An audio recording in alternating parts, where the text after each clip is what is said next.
미국에서 가장 작은 마을 중 하나인 네브래스카주 코론.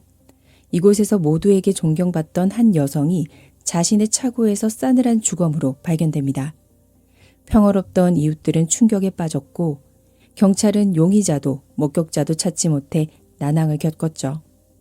하지만 무심코 지나칠 뻔한 단서 하나가 수사의 방향을 완전히 뒤바꿔 놓습니다. 그리고 마침내 사건의 진상이 수면 위로 드러났을 때 사람들은 그 믿을 수 없는 결과에 경악을 금치 못했죠. 미지의 미스터리 수첩 지금 시작합니다. 네브래스카주 동부에 위치한 샌더스 카운티의 농업 소도시 코론. 카운티의 중심지인 와후에서 약 11km 떨어진 이곳은 주택이 단 52채, 주민수가 102명에 불과한 미국에서 가장 작은 마을 중 하나입니다. 삶의 속도가 느리고 거리에는 차나 보행자도 거의 찾아볼 수 없죠. 이곳 주민들은 대부분 서로를 잘 알며 화목하게 지냈고 흉악한 범죄와는 거리가 먼 평화로운 일상을 살고 있었습니다. 그러나 2003년 6월 30일 이 조용한 마을을 발칵 뒤집어 놓은 중대한 사건이 발생합니다. 이날 저녁 6시 40분경 샌더스 카운티 경찰서에 한 통의 다급한 신고 전화가 걸려옵니다. 전화를 건 남성은 자신의 이웃이 차고에 쓰러져 있는데 마치 스스로 생을 마감한 것 같다고 말했죠. 신고를 받은 카이 코글리 경관과 그의 부관 제레미 모코는 즉시 현장으로 출동했습니다. 사건 현장은 도로변에 있는 독립된 차고였습니다. 한 여성이 차고 바닥에 위를 향해 누운 채 이미 숨을 거둔 상태였죠. 차고 안은 처참한 흔적들로 가득했습니다. 평상복 차림이었던 이 여성은 머리와 얼굴에 심각한 상처를 입어 얼굴을 알아보기조차 힘들었죠. 카이 경관은 그녀의 머리 근처에서 권총 한 자루를 발견했습니다. 아마도 신고자는 이 총 때문에 그녀가 극단적인 선택을 했다고 생각했을 것입니다. 하지만 카이 경관은 섣불리 사망 원인을 단정 지을 수 없었고 정확한 것은 부검을 기다려야만 했습니다. 사실 카이 경관이 그 권총을 자세히 살펴본 결과 총에는 탄창이 없었고 현장에서 탄피조차 발견되지 않았죠. 현장 상황을 종합해 볼 때 카일은 이것이 누군가에 의해 벌어진 끔찍한 타살이라고 확신했습니다. 그는 즉시 지원을 요청했고 곧이어 수많은 경찰관과 법의학 전문가들이 속속 도착해 현장을 통제하고 일대를 꼼꼼히 감식하기 시작했습니다. 법의학팀의 초기 소견에 따르면 피해자의 사망 시간은 채 하루가 지나지 않은 것으로 보였습니다. 사인은 머리에 가해진 강한 충격과 목이 강하게 졸려 발생한 질식으로 추정되었죠. 차고 안에는 은색 승용차 한 대가 주차되어 있었는데 차의 왼쪽 앞문과 뒷문에서 뚜렷한 혈흔이 발견되었습니다. 바닥에는 비교적 선명한 피 묻은 발자국이 하나 남아 있었고 이 발자국은 차고의 측면 문을 향하고 있었죠. 측면 문에도 혈흔이 묻어 있었습니다. 즉 누군가 피를 밟고 지나갔다는 뜻이었죠. 이는 현장에 두 번째 사람이 있었다는 것을 의미하며 카이 경관의 타살 추측을 뒷받침하는 결정적 증거였습니다. 카이 경관은 차고에서 지갑 하나를 발견했고 그 안의 소지품을 통해 피해자의 신원을 확인했습니다. 그녀의 이름은 샤론 에릭슨. 1936년 8월 15일 다치 카운티의 프리몬트에서 태어난 그녀는 당시 66세였습니다. 그녀는 은퇴하기 전까지 샌더스 카운티 정부에서 재무 관련 업무를 해왔고 직장 때문에 일찍이 코론 마을로 이사와 살고 있었습니다. 샤론은 정직하고 매사에 꼼꼼했으며 도움이 필요한 사람이라면 누구든 기꺼이 돕는 따뜻한 사람이었죠. 1998년 61세의 나이로 무려 37년간의 직장 생활을 마치고 은퇴한 그녀의 가장 큰 취미는 춤이었고 그 실력 또한 훌륭했습니다. 싱글이었던 샤론은 혼자 살면서 마을 주민들을 자신의 진짜 가족처럼 아꼈습니다. 마을에 카페가 없는 것을 아쉽게 여긴 그녀는 자신의 집 한 채를 새로 단장해 주민들이 무료로 쉴 수 있는 무료 카페 같은 휴식 공간을 만들어주기도 했죠. 샤론의 집은 사건이 발생한 차고길 건너편에 있었습니다. 이 집은 예전에 잡화점으로 쓰이던 곳이라 일반적인 주택처럼 차고가 딸려 있진 않았습니다. 카이 경관은 샤론의 집안을 샅샅이 조사했죠. 그러다 뒷문 문틀에서 무언가로 강제로 침입하려 한 지렛대 자국을 발견했고 엎친 데 덮친 격으로 집과 연결된 전화선마저 절단되어 있었습니다. 치밀하게 계획된 범죄의 냄새가 짙게 배어 있었죠. 집안의 다른 곳은 대부분 멀쩡했지만 샤론의 침실은 예외였습니다. 침대 위 이불은 헝클어져 있었고 침대 탁자 위에서는 빈 권총집이 덩그러니 놓여 있었습니다. 이 권총집은 차고에서 발견된 권총과 완벽하게 짝이 맞는 물건이었죠. 카일 경관은 집안의 어수선한 상황과 샤론의 사망 시간을 토대로 이 사건이 빈집털이 절도가 비극적인 살인으로 번진 것이라 추측했습니다. 이어서 카일 경관은 최초 신고자를 상대로 조사를 진행했습니다. 그의 이름은 릭 하트만, 마을 우체국의 국장이었습니다. 릭은 샤론이 가장 굳게 믿고 의지하는 절친한 친구이자 이웃이었죠.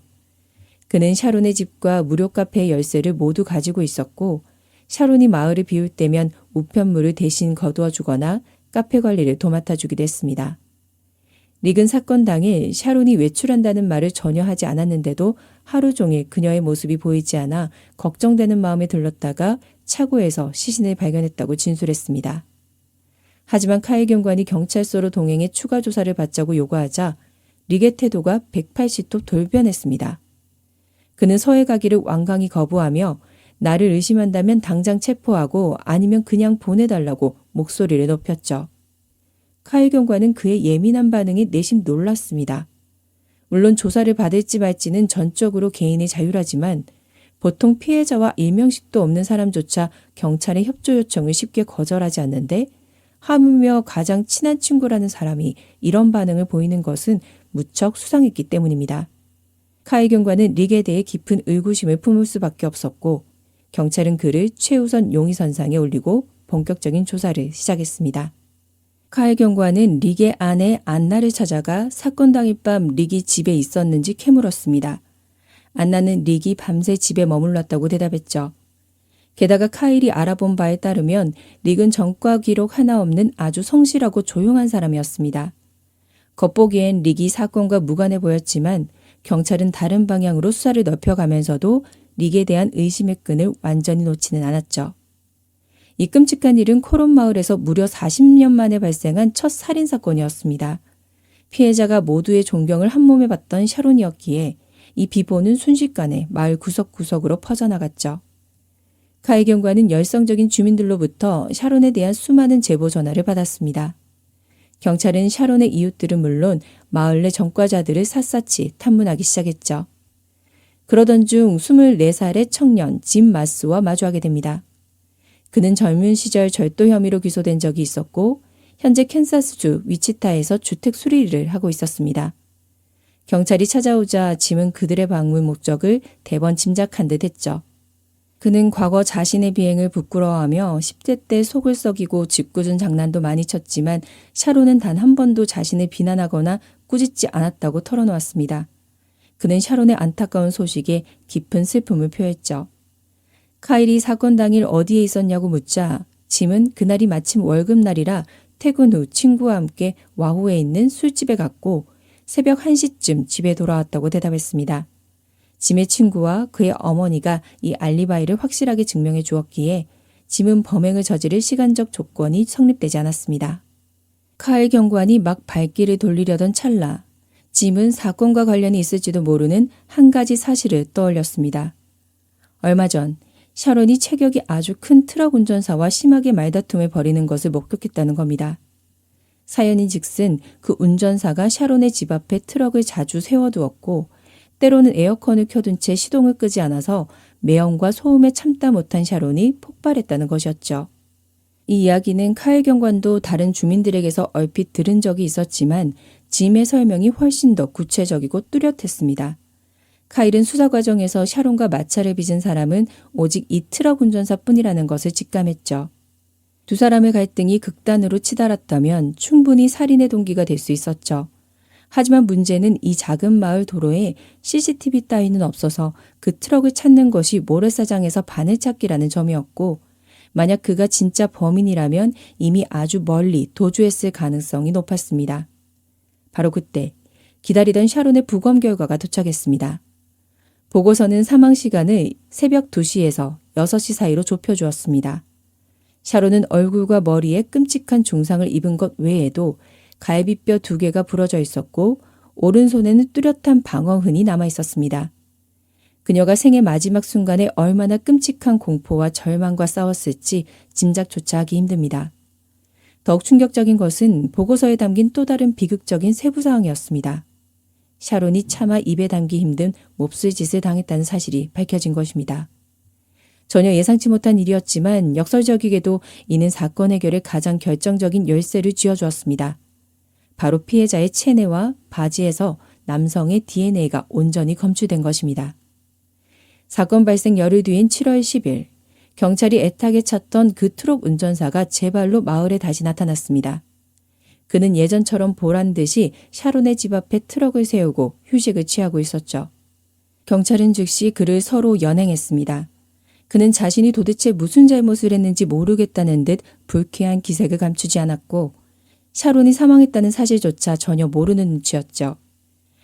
경찰이 사건 당시 행적을 추궁하자 그는 범행 현장에서 무려 1600km나 떨어진 와이오밍주에 있었다고 대답했고 차량 주유 기록과 작업 영수증이 그의 결백을 완벽하게 증명했습니다. 그가 진짜 흉악범이라면 스스로 경찰의 품에 뛰어들진 않았을 테니 카일 경관도 그의 말을 믿었지만 절차상 그의 생체 샘플을 채취해 범죄연구소로 보냈습니다. 2000년대 초반만 해도 DNA 검사 결과가 나오려면 수개월이라는 긴 시간이 필요했습니다. 그 긴 시간 동안 경찰은 단 하루도 수사를 멈추지 않았죠. 범인이 여전히 잡히지 않자 마을 주민들은 깊은 불안에 떨고 있었습니다. 진범이 마을 내 54명의 남성 중 1명일지도 모른다는 생각에 모두가 하루빨리 진실이 밝혀지기를 바랐죠. 그런데 유독 이 사건의 진전에 병적으로 집착하는 사람이 한 명 있었습니다. 바로 최초 신고자 릭 하트만이었습니다. 릭은 거의 매일같이 카일 경관에게 전화를 걸어 사건에 대한 모든 것을 꼬치꼬치 캐물었고 때로는 자기 나름의 추리를 장황하게 늘어놓기도 했죠. 엄밀히 따지면 그의 혐의가 완전히 벗겨진 상황도 아니었기에 카일은 그의 이런 끈질긴 행동이 순수하게 샤론을 걱정해서라기보다는 경찰의 수사 정보를 미리 빼내려는 속셈처럼 느껴졌습니다. 릭의 기이한 행동은 의심을 눈덩이처럼 키웠지만 아직 경찰에게는 그를 올감할 명확한 증거가 하나도 없었습니다. 사건 발생 3주 후 경찰은 수사의 돌파구를 찾기 위해 새로운 방향을 모색했습니다. 그들은 샤론의 집에서 멀지 않은 곳에 있는 무수 암모니아 창고에 주목했습니다. 무수 암모니아는 무색의 인화성 산업용 냉매로 쓰이지만 불법 약물을 제조하려는 범죄자들이 종종 이를 노리고 도둑질을 하기도 했습니다. 경찰은 혹시 샤론이 우연히 암모니아를 훔치는 현장을 목격했다가 입막음을 위해 희생된 것은 아닐까 추측했죠. 카일은 당장 창고 관리자를 찾아가 신문했지만 사건 당일 밤 창고에 도둑이 든 흔적은 전혀 없었다는 확답만을 들었습니다. 당일 밤 샤론의 집 쪽에서 이상한 소리나 불빛을 보지 못했냐는 질문에도 돌아온 대답은 아니오였습니다. 하지만 창고 관리자는 카일에게 샤론에 관한 뜻밖의 비밀 하나를 들려주었습니다. 샤론이 한 남성과 진하게 스킨십을 나누는 친밀한 모습을 여러 번 목격했는데 그 남자가 바로 릭 하트만이었다는 겁니다. 두 사람은 단순한 친구 사이를 넘어 연인과도 같은 깊은 관계였던 것으로 보였습니다. 릭이 왜 그토록 이 사건의 수사 상황에 매달렸는지 그 조각이 맞춰지는 순간이었습니다. 경찰은 타당한 이유를 들어 다시 릭을 소환했습니다. 카일이 샤론과 부적절한 관계였는지 정면으로 묻자 릭은 완강히 부인하며 자신과 샤론은 그저 좋은 친구일 뿐이라고 선을 그었죠. 그리고 자신은 이 끔찍한 사건과 털끝만큼도 관련이 없으니 이런 식으로 조사하며 시간을 낭비하지 말라고 역정을 했습니다. 확실한 물증이 없었기에 경찰은 그를 풀어줄 수밖에 없었지만 그 전에 생체 샘플을 채취할 것을 강하게 요구했습니다. 릭은 몹시 내켜하진 않았지만 결국 마지못해 동의했죠. 약 2주 후 샤론의 집과 남은 재산을 처분하는 경매가 열렸습니다. 그런데 이 경매에서 릭은 수많은 유품 중 딱 하나의 물건만을 낙찰받았습니다. 그것은 바로 샤론의 침대 매트리스였습니다. 잠잠해지려던 경찰의 의심은 다시 걷잡을 수 없이 타올랐습니다. 어쩌면 그 매트리스에 두 사람의 은밀한 관계를 증명할 흔적이 고스란히 남아 있었고 릭은 이 증거를 인멸하기 위해 기를 쓰고 매트리스를 사들였을 가능성이 매우 농후했기 때문입니다. 릭은 또다시 경찰서로 끌려왔고 이번엔 거짓말 탐지기 조사를 받게 되었습니다. 그는 눈에 띄기에 긴장한 기색이었고 탐지기 결과 역시 그를 통과시켜주지 않았습니다. 하지만 거짓말 탐지기는 어디까지나 보조적인 수단일 뿐 그 결과만으로는 법정에서 증거로 채택될 수 없었습니다.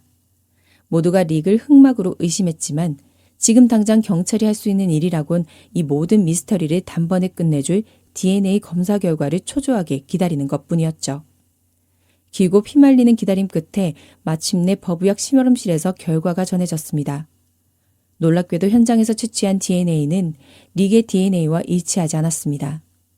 경찰이 그토록 오매불만 기다렸던 검사 결과가 도리어 릭의 결백을 너무나 완벽하게 증명해준 셈이었죠. 일전에 채취했던 트럭 운전사의 DNA 역시 불일치 판정이 나왔습니다. 이는 수사 초기에 추측과는 일치했지만 결국 수사망은 완전히 찢어지고 모든 것이 원점으로 돌아가 버렸습니다. 비록 수사는 교착 상태에 빠졌지만 경찰은 이번 일을 통해 DNA 검사의 절대적인 위력을 뼛속 깊이 깨달았습니다. 검사 결과는 한치의 애매함도 없이 너무나도 명확했으니까요. 그렇다면 이 완벽한 방법을 계속 밀어붙여 보는 건 어떨까? 게다가 이 작은 코론 마을에 거주하는 성인 남성은 단 54명뿐이었습니다. 감당하지 못할 작업량도 아니었죠. 경찰은 즉시 마을에 검사소를 설치하고 직접 집집마다 문을 두드리며 동네의 모든 남성들에게 생체 샘플 채취 절차를 밟기 시작했습니다. 비록 강제성이 없는 자발적 동의하에 진행되었지만 하루빨리 극악 무도한 범인을 잡고 싶어하는 마을 전체의 염원과 자신의 결백을 깔끔하게 증명하려는 개개인의 마음이 맞물려 마을의 모든 남성들이 예외 없이 샘플을 제공했습니다. 2004년 4월, 참혹한 사건이 발생한 지 무려 10개월 만에 드디어 운명의 검사 결과가 나왔습니다. 현장의 DNA와 완벽하게 일치하는 단 한 명의 남자. 그는 바로 24살의 청년, 짐 마스였습니다. 이 결과는 카이 경관을 엄청난 충격에 빠뜨렸습니다. 짐은 수사 극초반에 경찰이 가장 먼저 대면했던 인물 중 한 명이었지만 철벽 같은 알리바이가 있어 너무나도 쉽게 용의선상에서 배제되었던 자였기 때문입니다. 짐은 샤론의 집에서 북쪽으로 아주 가까운 곳에 살고 있었습니다. 워낙 작은 마을이니 모든 주민이 샤론과 집과 가까이 사는 건 당연한 일이긴 했습니다. 짐은 아주 어릴 적부터 샤론을 알고 지냈고 용돈을 벌기 위해 샤론의 집 마당을 청소하거나 눈을 치워주며 일을 돕기도 했습니다. 남들이 보기엔 그저 사이좋은 이웃이었죠. 게다가 생체 샘플을 제출할 때도 그는 단 한 줌의 주저함도 보이지 않았습니다. 청소년 시절 저질렀던 가벼운 범죄 이력을 빼면 평소 폭력적인 성향을 보인 적도 없었고 오히려 동네에서 유흥만 쫓는 젊은이들보다 훨씬 더 땀 흘려 부지런히 일하는 청년이었죠. 수사 초기 짐은 사건 당일 밤 퇴근 후 친구와 함께 와후에 술집에서 술을 마시고 귀가했다고 진술했습니다.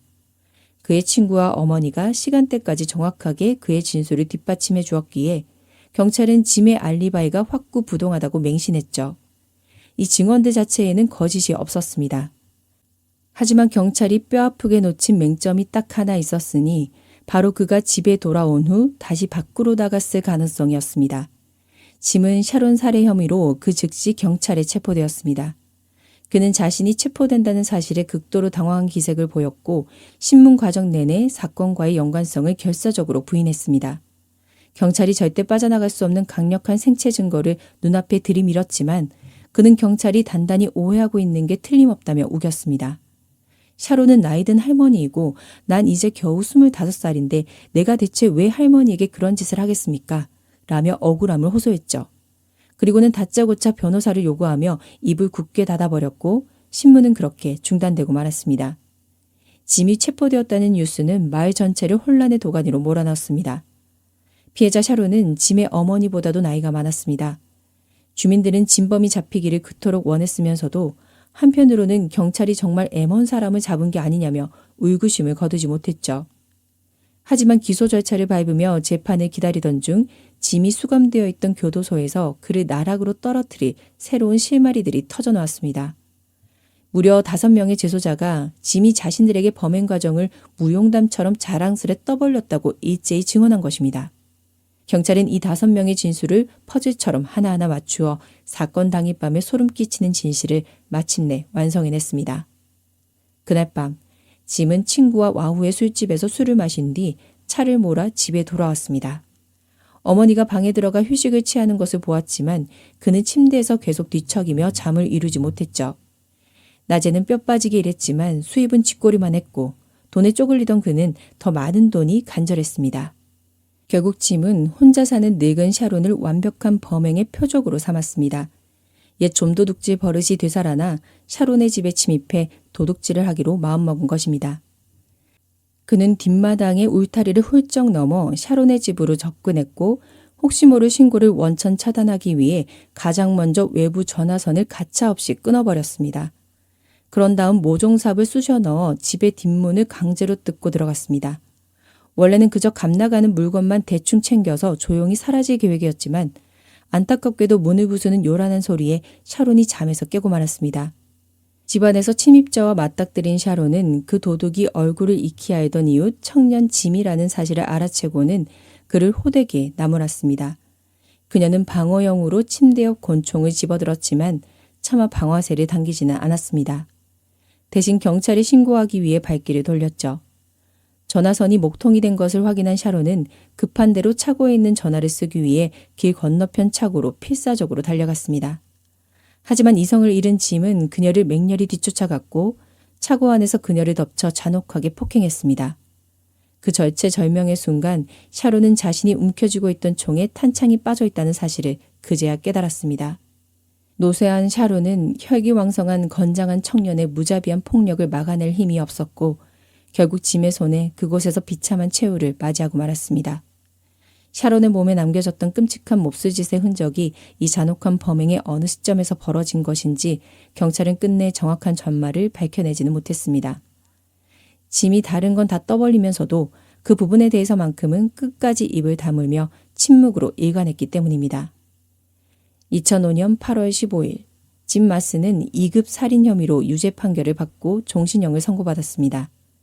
재판부는 그에게 20년간 가석방을 금지하는 엄벌을 내렸죠. 평생을 이웃을 위해 베풀며 살았던 샤론의 억울한 죽음은 코론 마을 전체의 깊은 상처이자 헤아릴 수 없는 큰 손실이었습니다.